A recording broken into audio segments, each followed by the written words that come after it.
Welcome to edu जोस में आप सभी लोगों का स्वागत है। दोस्तों, आज की इस वीडियो में हम लोग 6 जनवरी 2022 के सभी इंपॉर्टेंट करंट अफेयर्स के क्वेश्चन डिस्कस करेंगे। इस वीडियो में आपको सभी क्वेश्चंस के साथ एक्स्ट्रा फैक्ट्स बताया जाएगा और जितने भी स्टैटिक जीके के क्वेश्चंस बन सकते हैं उनको भी इसमें शामिल किया जाएगा।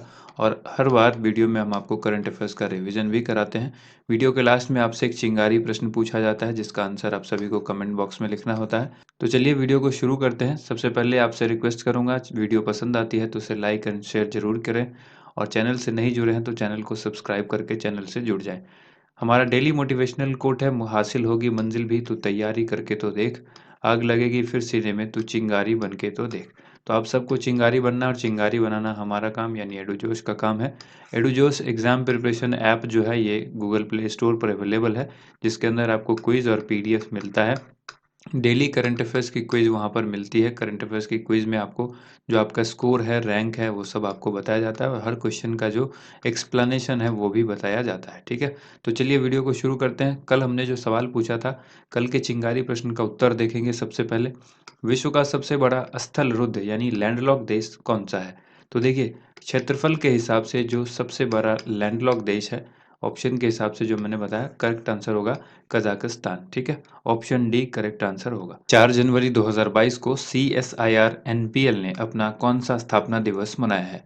इस क्वेश्चन का करेक्ट आंसर हो जाएगा ऑप्शन सी, 75वां स्थापना दिवस मनाया गया है। ठीक है, यहाँ पर याद रखना है, वैज्ञानिक और औद्योगिक अनुसंधान परिषद, जिसको CSIR कहा जाता है। CSIR का फुल फॉर्म होता है ये हिंदी में, और इंग्लिश में होता है council of scientific and industrial research. ठीक है, और जो ये NPL है, इसको हम लोग कहते हैं राष्ट्रीय भौतिक प्रयोगशाला यानी national physical laboratory of India. ठीक है, तो यहाँ पर ध्यान रखना है कि ये फुल फॉर्म आपको एग्जाम में पूछ सकता है। 4 जनवरी को इसने अपना स्थापना दिवस मनाया है, 75वां स्थापना दिवस था ये जो है आज़ादी से पहले 4 जनवरी 1947 को स्थापित किया गया था। ठीक है, और ये वैज्ञानिक और औद्योगिक अनुसंधान परिषद के तहत स्थापित किया गया था। काउंसिल ऑफ साइंटिफिक, ये हमने इसका फुल फॉर्म बता ही दिया। ये संसद के अधिनियम के द्वारा भारत का राष्ट्रीय मेट्रोलॉजी संस्थान NMI है और राष्ट्रीय मानकों का संरक्षक है। यह वैश्विक स्तर पर स्वीकृत भारत के माप मानकों को विकसित करने के लिए जिम्मेदार है। नेक्स्ट क्वेश्चन है, भारत का पहला धूम्रपान मुक्त राज्य कौन बन गया है? बहुत ही इंपॉर्टेंट सवाल है, भारत का पहला धूम्रपान मुक्त राज्य कौन बना? इस क्वेश्चन का आंसर हो जाएगा ऑप्शन डी, हिमाचल प्रदेश। हिमाचल प्रदेश देश का पहला LPG यानी तरलीकृत पेट्रोलियम गैस सक्षम और धूम्रपान मुक्त देश भारतीय राज्य जो है वो बन गया है। यह सफलता केंद्र सरकार की प्रधानमंत्री उज्ज्वला योजना और हिमाचल प्रदेश सरकार की मुख्यमंत्री गृहिणी सुविधा योजना के द्वारा समर्थित है। ठीक है, करंट अफेयर्स रिवीजन में याद रखिएगा, हाल ही में हिमाचल प्रदेश परिवहन लॉन्च करने वाला देश का पहला राज्य बना है। हिमाचल प्रदेश कोविड-19 से बचाव के लिए राज्य के अर्हता प्राप्त सभी वयस्कों का टीकाकरण करने वाला देश का पहला राज्य बना है। जून 2021 में गोवा रेबीज मुक्त राज्य घोषित होने वाला देश का पहला राज्य बना है। नेक्स्ट क्वेश्चन है, किस देश ने बेटर हेल्थ स्मोक फ्री अभियान शुरू किया है? इस क्वेश्चन का आंसर क्या होगा? राइट आंसर होगा यूनाइटेड किंगडम। ऑप्शन डी जो है वो इस क्वेश्चन का राइट आंसर होगा। ठीक है, ध्यान रखना है यहाँ पर कि यूनाइटेड किंगडम सरकार ने यानी यूके सरकार ने बेटर हेल्थ स्मोक फ्री अभियान नाम से एक नई पहल की शुरुआत की है, जो कि युवा लोगों पर वयस्क धूम्रपान करने वालों के प्रभाव पर प्रकाश डालती है। इस अभियान ने धूम्रपान करने वाले से धूम्रपान छोड़ने का आग्रह किया है। स्टैटिक जीके में याद रखिएगा, इंग्लिश चैनल अटलांटिक महासागर की एक शाखा है जो ग्रेट ब्रिटेन को उत्तरी फ्रांस से अलग करती है और उत्तरी सागर को अटलांटिक से जोड़ती है। करंट अफेयर्स रिवीजन में याद रखिएगा, हाल ही में COP26 यानी COP26 संयुक्त राष्ट्र जलवायु परिवर्तन सम्मेलन की मेजबानी यूके के द्वारा की गई थी यानी यूनाइटेड किंगडम के द्वारा की गई है। हाल ही में न्यूजीलैंड ने भी 2030 तक धूम्रपान मुक्त होने का लक्ष्य रखा है। नेक्स्ट क्वेश्चन देखिए, इनमें से कौन सा राज्य सबसे ज्यादा खुले में शौच मुक्त गांव में सबसे ऊपर है? यानी अगर उसमें रैंकिंग की बात करें तो सबसे ऊपर है, वो कौन सा राज्य है? ठीक है, तो इस क्वेश्चन का जो राइट आंसर होगा वो होगा ऑप्शन सी, तेलंगाना। स्वच्छ भारत मिशन ग्रामीण चरण 2 कार्यक्रम के तहत तेलंगाना में खुले में शौच मुक्त ओडीएफ प्लस गांवों की संख्या सबसे अधिक है। तेलंगाना के 14,200 गांवों में से 13,737 गांवों को खुले में शौच मुक्त गांव घोषित किया गया है। तेलंगाना के बाद तमिलनाडु में 4,432 गांव यानी 35.39% और कर्नाटक में 1,511 गांव जो कि 5.59% हैं। स्वच्छ भारत मिशन के बारे में जान लीजिए। इस मिशन को साल 2014 में लॉन्च किया गया था। यह खुले में शौच को खत्म करने और ठोस अपशिष्ट प्रबंधन में सुधार करने के लिए भारत सरकार की एक पहल है। नेक्स्ट क्वेश्चन है KSLV-2 नूरी रॉकेट किस देश का पहला घरेलू निर्मित स्पेस लॉन्च व्हीकल है? इस क्वेश्चन का करेक्ट आंसर होगा ऑप्शन डी, दक्षिण कोरिया। दक्षिण कोरिया का पहला घरेलू निर्मित स्पेस लॉन्च व्हीकल है ये KSLV-2 नूरी रॉकेट। एक ढीले हीलियम टैंक के कारण ये विफल हो गया। इस रॉकेट के सभी 3 चरणों ने काम किया। इसे जो है 700 किलोमीटर की ऊंचाई तक ले जाया गया और 1.5 टन पेलोड सफलतापूर्वक अलग किया गया। यह मिशन विफल हो गया क्योंकि तीसरे चरण के इंजन ने निर्धारित समय से 46 सेकंड पहले काम करना बंद कर दिया था। करंट अफेयर्स रिवीजन में याद रखिएगा, दुनिया का पहला तैरता शहर यानी फ्लोटिंग सिटी दक्षिण कोरिया में बनाया जा रहा है। दक्षिण कोरिया की राजधानी कहाँ पर है? सियोल। और इसकी मुद्रा क्या है? दक्षिण कोरियाई वोन। वर्तमान में वहाँ के जो राष्ट्रपति हैं वो हैं मून जे इन। नेक्स्ट क्वेश्चन है किस मंत्रालय के द्वारा गाँवों का पहला सांस्कृतिक सर्वेक्षण कराया जाएगा? इस क्वेश्चन का करेक्ट आंसर होगा ऑप्शन सी, संस्कृति मंत्रालय। सामान्य सेवा केंद्र यानी CSC के सहयोग से संस्कृति मंत्रालय भारत के गांवों का पहला सांस्कृतिक सर्वेक्षण करेगा। मेरा गांव मेरी धरोहर शीर्षक वाला सर्वेक्षण गांव स्तर पर सांस्कृतिक पहचान का दस्तावेजीकरण करेगा। इसके 2022 के मध्य जो है तक इसे पूरा कर लिया जाएगा। इसको कब तक पूरा किया जाएगा? 2022 के मध्य तक। यह गांव ब्लॉक और जिले की विशिष्टता की पहचान करेगा। 6.38 लाख गांवों में सर्वेक्षण किया जाएगा और मोबाइल एप्लीकेशन पर विवरण अपलोड किया जाएगा। सामान्य सेवा केंद्र यानी CSC ग्रामीण क्षेत्रों में सरकार की ई सेवाओं को वितरित करने के लिए भौतिक सुविधाएं हैं। नेक्स्ट क्वेश्चन है भारतीय नौसेना का मिलन अभ्यास फरवरी 2022 में आयोजित होगा। इस अभ्यास की शुरुआत किस वर्ष की गई थी? इस क्वेश्चन का करेक्ट आंसर होगा ऑप्शन ए, 1995। साल 1995 में जो है इसकी शुरुआत हुई थी मिलन अभ्यास की।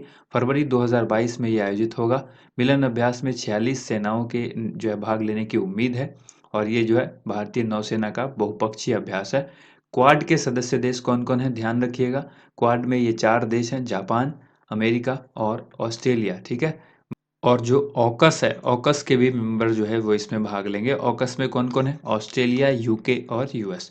क्वाड के अंदर जो देश होते हैं वो भारत भी है, क्योंकि यहाँ पर भारत की बात ऑलरेडी हमने की है तो बाकी देश यहाँ पर हैं। ध्यान रखिएगा क्वाड की जब बात होती है तो 4 देश, भारत, जापान, अमेरिका और ऑस्ट्रेलिया। और ऑकस की जब बात होगी तो ऑस्ट्रेलिया, यूके और यूनाइटेड स्टेट। ठीक है। तो इसके सदस्य देश जो है इस वर्ष अभ्यास में भाग लेंगे।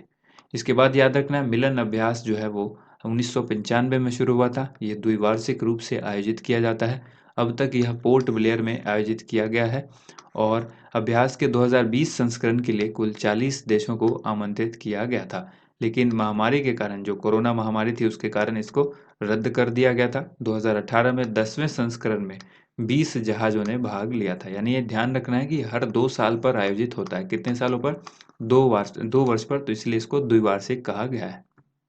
नेक्स्ट क्वेश्चन है $3 ट्रिलियन मार्केट कैपिटल को पार करने वाली पहली कंपनी कौन बन गई है? इस क्वेश्चन का राइट आंसर हो जाएगा ऑप्शन बी, एप्पल INC। ठीक है। एप्पल INC जो है वो यानी एप्पल इनकॉर्पोरेशन इसको कहेंगे। $3 ट्रिलियन मार्केट कैपिटल को पार करने वाली यानी टच करने वाली जो है ये पहली कंपनी बन गई है। ठीक है। ध्यान रखना यहाँ पर ऑप्शन बी करेक्ट आंसर होगा, एप्पल। एप्पल INC का शेयर बाजार मूल्य $3 ट्रिलियन अमेरिकी डॉलर से अधिक हो गया है और यह मील का पत्थर हासिल करने वाली पहली कंपनी बन गई है। इस $3 ट्रिलियन अमेरिकी डॉलर के मील के पत्थर तक पहुंचने के साथ एप्पल के iPhones, MacBook, Apple TV, Apple music जैसी सेवाओं में निवेश बढ़ेगा। अल्फाबेट INC, Amazon.com INC और टेस्ला INC का बाजार मूल्य $1 ट्रिलियन से ऊपर है। ठीक है। एप्पल INC के बारे में जान लीजिए। एप्पल INC की स्थापना 1976 में हुई थी। इसका जो मुख्यालय है वो कैलिफोर्निया USA में है और इसके सीईओ कौन है? टिम कुक हैं। चेयरमैन कौन है? अर्थर डी लोविंसन। ठीक है। नेक्स्ट क्वेश्चन है, हाल ही में सिंधु ताई सपकाल का निधन हो गया है, वह एक प्रसिद्ध क्या थी? इस क्वेश्चन का करेक्ट आंसर होगा ऑप्शन डी, सामाजिक कार्यकर्ता थी। तो ऑप्शन डी यहाँ पर राइट आंसर हो गया। प्रख्यात सामाजिक कार्यकर्ता और पद्मश्री अवार्ड से सम्मानित की जा चुके सिंधु ताई सपकाल का 74 वर्ष की आयु में निधन हुआ है। सिंधु ताई को साल 2021 में पद्मश्री पुरस्कार से सम्मानित किया गया था। सिंधु ताई को महाराष्ट्र की मदर टेरेसा भी कहा जाता है, जो कि काफ़ी इंपॉर्टेंट पॉइंट है, इसको ध्यान रखिएगा। उन्होंने लगभग 14 अनाथ बच्चों को गोद लिया और इस नेक काम के लिए उन्हें प्रतिष्ठित पद्मश्री समेत कई अन्य पुरस्कारों से सम्मानित किया गया है। सिंधु ताई के जीवन पर बनी एक मराठी फिल्म भी है, मी सिंधु ताई सपकाल। साल 2010 में ये रिलीज हुई थी और इसे 54वें लंदन फिल्म फेस्टिवल में भी दिखाया गया था। नेक्स्ट क्वेश्चन है, metrology for inclusive growth of India नामक पुस्तक के लेखक कौन है? इस क्वेश्चन का करेक्ट आंसर हो जाएगा ऑप्शन ए, डी के असवाल। ठीक है, दिनेश के असवाल इनका पूरा नाम है। तो ध्यान रखिएगा ऑप्शन ए यहाँ पर करेक्ट आंसर हो जाएगा, डॉक्टर डी के असवाल। अब बारी है आज की एक्स्ट्रा खुराक की। यहाँ पर 5 सवाल आपसे रोजाना पूछे जाते हैं और इसका आंसर भी इसी वीडियो में ही बताया जाता है। वीडियो को रोक कर आप इसका आंसर देने का प्रयास कीजिए और हमारे आंसर से मिलान कीजिए। पहला सवाल देखिए क्या है, क्षेत्रफल की दृष्टि से भारत का विश्व में कौन सा स्थान है? तो आंसर होगा इसका 7वां स्थान है। कौन सा स्थान है? 7वां। इसके बाद है, जनसंख्या की दृष्टि से भारत का विश्व में स्थान जो है वो कौन सा है? तो वो स्थान है दूसरा। इसके बाद सवाल है, भारत किस देश के साथ सबसे लंबी सीमा साझा करता है? तो आंसर होगा बांग्लादेश। किसके साथ? बांग्लादेश के साथ साझा करता है। नेक्स्ट क्वेश्चन है, भारत के कितने राज्यों से होकर कर्क रेखा गुजरती है? तो भारत के 8 राज्यों से होकर कर्क रेखा गुजरती है। भारत के मुख्य भूमि का दक्षिणतम किनारा कौन है? तो दक्षिणतम जो किनारा है भारत की मुख्य भूमि का, वो है कन्याकुमारी। ठीक है, क्या है? कन्याकुमारी। अब बारी है आज के चिंगारी प्रश्न की, जिसका आंसर आप सभी को कमेंट बॉक्स में लिखना है। सवाल है, ओएनजीसी की पहली महिला अध्यक्ष के रूप में किसको नियुक्त किया गया है? 4 ऑप्शंस हैं, जो भी करेक्ट आंसर है कमेंट बॉक्स में ज़रूर लिखिएगा। उम्मीद करते हैं आप सबको वीडियो पसंद आई होगी। वीडियो को ज़्यादा से ज़्यादा लाइक एंड शेयर कीजिएगा। Thank you so much. आप सभी लोगों का वीडियो देखने के लिए बहुत बहुत धन्यवाद।